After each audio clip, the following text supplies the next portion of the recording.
സംസ്ഥാന സഹകരണ വകുപ്പിന്റെ സഹകരണ എക്സ്പോയുടെ മൂന്നാം എഡിഷൻ തിരുവനന്തപുരത്ത് ഏപ്രിൽ 21 മുതൽ ഏപ്രിൽ 30 വരെ കനകക്കുന്ന് പാലസ് ഗ്രൗണ്ടിൽ നടക്കും. എക്സ്പോ മുഖ്യമന്ത്രി പിണറായി വിജയൻ ഉദ്ഘാടനം ചെയ്യുമെന്ന് സഹകരണ മന്ത്രി വി.എൻ. വാസവൻ വാർത്താസമ്മേളനത്തിൽ പറഞ്ഞു. ഇത്തവണത്തെ സഹകരണ എക്സ്പോയ്ക്ക് കനകക്കുന്ന് പാലസ് ഗ്രൗണ്ടാണ് വേദിയാവുക. ഈ പ്രാവശ്യത്തെ 2025 ഏപ്രിൽ 21 മുതൽ 30 വരെയുള്ള ദിവസങ്ങളിലായി 400-ൽ പരം ഉൽപ്പന്നങ്ങൾ പ്രദർശനവും വിപണനവും ഉറപ്പാക്കിക്കൊണ്ടാണ് ഈ പ്രാവശ്യത്തെ എക്സ്പോ സംഘടിപ്പിക്കാൻ തീരുമാനിച്ചിട്ടുള്ളത്. പ്രധാനമായും നമ്മൾ 70,000 ചതുരശ്ര അടിയിലുള്ള ശീതീകരിച്ച 250 സ്റ്റാളുകൾ, എക്സിബിഷൻ സ്റ്റാളുകളാണ് നമ്മൾ ക്രമീകരിക്കുന്നത്.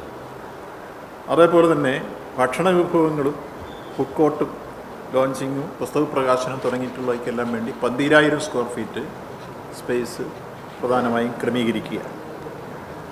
പിന്നീട് ഇത് കൂടാതെ ഇൻ്റർനാഷണൽ കോഓപ്പറേറ്റീവ് അലയൻസിൻ്റെ പ്രതിനിധികൾ ഉൾപ്പെടെ പങ്കെടുപ്പിച്ചുകൊണ്ടുള്ള ദേശീയവും അന്തർദേശീയവുമായ സഹകരണ മേഖലയുടെ ഈ കാലഘട്ടത്തിലെ മുദ്രാവാക്യങ്ങൾ മുന്നോട്ട് വെച്ചുകൊണ്ടുള്ള ചർച്ചകൾ, സെമിനാറുകൾ, സിമ്പോസിയം സംഘടിപ്പിക്കാൻ തീരുമാനിച്ചു.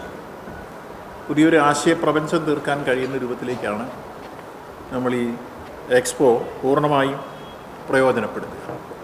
ഇത്തവണ യുണൈറ്റഡ് നേഷൻസിൻ്റെയും അതുപോലെ തന്നെ ഇൻ്റർനാഷണൽ കോഓപ്പറേറ്റീവ് അലയൻസിൻ്റെയും പ്രധാനപ്പെട്ട മുദ്രാവാക്യം മുന്നോട്ട് വയ്ക്കുന്നത് cooperatives build A better world എന്നതാണ്.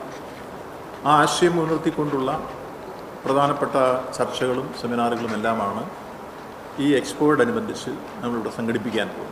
എല്ലാ ദിവസവും കലാപരിപാടികളും അതോടൊപ്പം തന്നെ വിവിധ തരത്തിലുള്ള സംവാദങ്ങളും സംഘടിപ്പിച്ചുകൊണ്ടാണ് ഈ എക്സ്പോ 10 ദിവസക്കാലം തിരുവനന്തപുരത്ത് നീക്കുക. കൈരളി ന്യൂസ്, തിരുവനന്തപുരം.